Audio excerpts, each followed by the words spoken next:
ಗುರು ಶಿಷ್ಯರ ಆದ್ಮೇಲೆ ಒಂದು 2 ಇಯರ್ ಆದ್ಮೇಲೆ ಈ ಸಬ್ಜೆಕ್ಟ್ ಮಾಡ್ತಾ ಇದ್ದೀನಿ. ಮಧ್ಯದಲ್ಲಿ ಒಂದು ರೈಟಿಂಗ್ ಕಾಟೆರ ಆಯ್ತು, ಅದಾದ್ಮೇಲೆ ಈ ಸಿನಿಮಾ ಮಾಡ್ತಾ ಇದ್ದೀನಿ.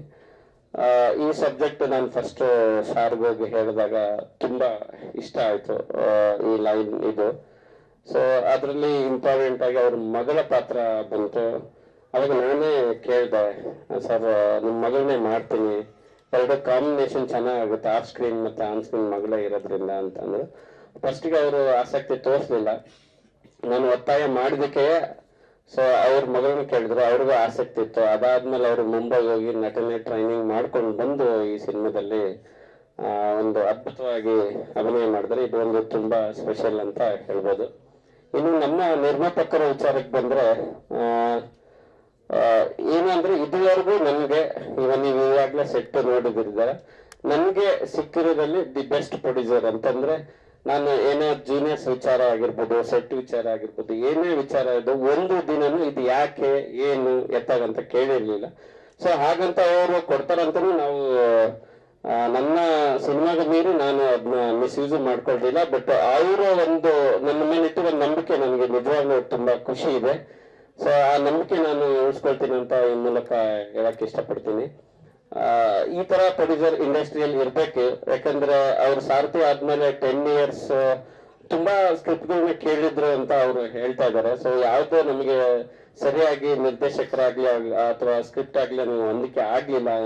ಸೊ ನಿಮ್ಮ ಸ್ಕ್ರಿಪ್ಟ್ ನೀವು ನಮಗೆ ಇಷ್ಟ ಆಯ್ತು ಅಂತ ಅವರು ಹೇಳಿ ಮುಂದೆ ಬಂದ್ರು. ಒಂದು ನನಗೆ ಪರ್ಸನಲ್ ಆಗಿ ಖುಷಿ ಆಗಿತ್ತು, ಮತ್ತೆ ಇಂಡಸ್ಟ್ರಿಯಿಂದನೂ ಅವ್ರಿಗೆ ಒಂದು ಒಳ್ಳೆಯ ಬೆಳವಣಿಗೆ. ಯಾಕಂದ್ರೆ ಅಂತ ಒಂದು ಬಿಗ್ ಪ್ರೊಡ್ಯೂಸರ್ ಮತ್ತೆ ಕಮ್ ಬ್ಯಾಕ್ ಮಾಡ್ತಿರೋದು, ಮತ್ತೆ ಅವರು ಪ್ರಾಮಿಸ್ ಮಾಡಿದ್ರೆ ಇನ್ಮೇಲೆ ಕಂಟಿನ್ಯೂ ಸಿನಿಮಾ ಮಾಡ್ತೀವಿ ನಾವು ಅಂತ ಎಲ್ಲ ಹೇಳಿದ್ದಾರೆ. ಸೊ ಇದು ತುಂಬಾ ಖುಷಿ ವಿಚಾರ.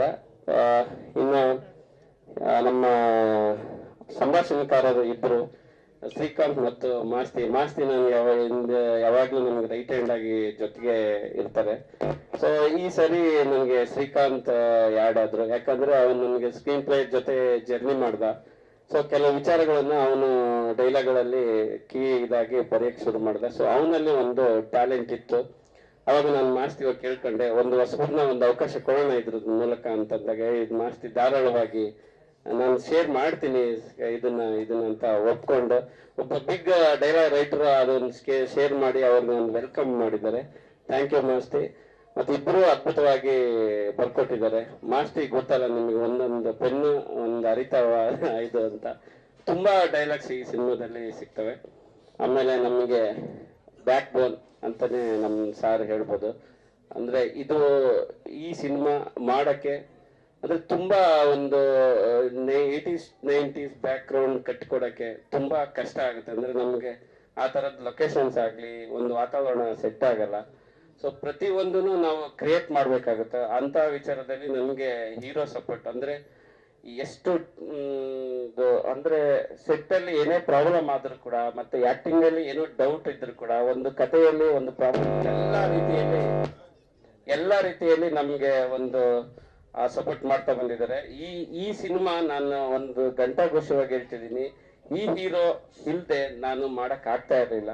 ಸೊ ನೀವ್ ಇದ್ದಕ್ಕೆ ನಾನು ಈ ತರ ಒಂದು ಪ್ರಯತ್ನ ಮಾಡಿದ್ದೀನಿ. ನಿಮಗೆಲ್ಲ ಬಹುಶಃ ಅದು ಇಷ್ಟ ಆಗುತ್ತೆ ಅಂತ ಅನ್ಕೋತಿದ್ದೀನಿ.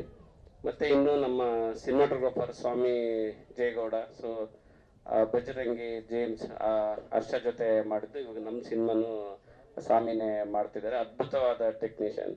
ಅಂದ್ರೆ ನಾವು ನಾನು ವಿಜುವಲ್ ಅನ್ಕೊಂಡಿದ್ದೆ, ಅದನ್ನ ನನ್ಗೆ ಒಂದು ಡೈರೆಕ್ಟರ್ ಆಗಿ ಒಂದು ಅರ್ಧ ಜವಾಬ್ದಾರಿ ಅವರೇ ತಗೋತಿದ್ದಾರೆ ಅಂತಾನೆ ಹೇಳ್ಬೋದು. ಯಾಕಂದ್ರೆ ನನಗಿಂತ ಅವರು ಬಿಗ್ ಕ್ಯಾನ್ವಾಸ್ ಆಲ್ರೆಡಿ ಮಾಡಿದ್ರೆ, ನನಗಿದು ಮೊದಲನೇ ಬಿಗ್ ಕ್ಯಾನ್ವಾಸ್ ಸಿನಿಮಾ. ಸೊ ನನಗೆ ಸ್ವಾಮಿಯಿಂದ ನನಗೆ ತುಂಬಾ ಹೆಲ್ಪ್ ಆಗುತ್ತೆ. ಈ ಕ್ಯಾನ್ವಾಸ್ ಅಂದ್ರೆ ಅವ್ರಿಗೆ ಟೆಕ್ನಿಕಲ್ ಇಕ್ವಿಪ್ಮೆಂಟ್ ಆಗಿರ್ಬೋದು, ಮತ್ತೆ ಈ ಸೆಟ್ ಅಲ್ಲಿ ಮಾಡೋದು ನಂದು ಆಲ್ಮೋಸ್ಟ್ ರಿಯಲ್ ಲೊಕೇಶನ್ಸ್. ಇದಕ್ಕಿಂತ ಮುಂಚೆ ಈ ತರ ಸೆಟ್ ಹಾಕಿ ಮಾಡಿದ್ ನಾನು ಫಸ್ಟ್ ಟೈಮ್. ಆ ಸೆಟ್ ಹಾಕೋದ್ರಿಂದ ಮತ್ತೆ ಅದನ್ನ ಟೇಕಿಂಗ್ಸ್ ಆಗಿರ್ಬೋದು, ತುಂಬಾ ರೀತಿಯಲ್ಲಿ ನನಗೆ ಸ್ವಾಮಿಯಿಂದ ಹೆಲ್ಪ್ ಆಯ್ತು. ಸೊ ಈ ಮೂಲಕ ಥ್ಯಾಂಕ್ ಯುನು ಹೇಳ್ತಾ ಇದ್ದೀನಿ ಸ್ವಾಮಿ. ಆಮೇಲೆ ಕ್ರಿಯೇಟಿವ್ ಹೆಡ್ ಆಗಿ ಸುಧಾಕರ್ ಅಂತ, ನಾನು ಇದಕ್ಕಿಂತ ಮುಂಚೆಗೆ ಅವರು ಸಿನಿಮಾಟೋಗ್ರಾಫರ್, ನನ್ನ ಗುರು ಶಿಷ್ಯರು. ನಾನು ಈ ಸರಿ ಸಿನಿಮಾಟೋಗ್ರಾಫರ್ ಚೇಂಜ್ ಮಾಡ್ತೀನಿ ಅಂದಾಗ ಅವರು ಸಂತೋಷವಾಗಿ ಒಪ್ಕೊಂಡು ನನ್ನ ಸ್ಕ್ರಿಪ್ಟ್ ಡಿಪಾರ್ಟ್ಮೆಂಟ್ ಆಗಿರ್ಬೋದು ಪ್ರತಿಯೊಂದು ಹಂತದಲ್ಲಿ ಒಂದು ಕ್ರಿಯೇಟಿವ್ ಆಗಿ ಜೊತೆಗಿದ್ದಾರೆ. ಸೊ ಅವ್ರಿಗೂ ಧನ್ಯವಾದ ಹೇಳಕ್ಕೆ ಇಷ್ಟಪಡ್ತಿದ್ದೀನಿ.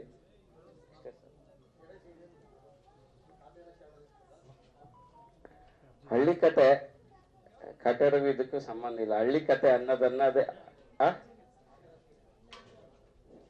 ಆಮೇಲೆ ಐತೆ ಅಂತನ, ಆಮೇಲೆ ಹಬ್ಬ ಇದೆ ಅಂತನ. ಹೌದೌದು. ಈ ಉಳುವನೆ ಭೂಮಿ ಅದು ಕತೆ ಇರೋದು ಆಕ್ಟ್ ಇಲ್ಲ ಇಲ್ಲ, ಅದಾದ್ಮೇಲೆನು ಸ್ವಲ್ಪ ಘಟನೆಗಳು ಮುಂದುವರೆದವು. ಸೊ ಇದು 72 ಅಲ್ಲೇ ಉಳುವ ನೋಡಿಯ ಆಯ್ತು. So after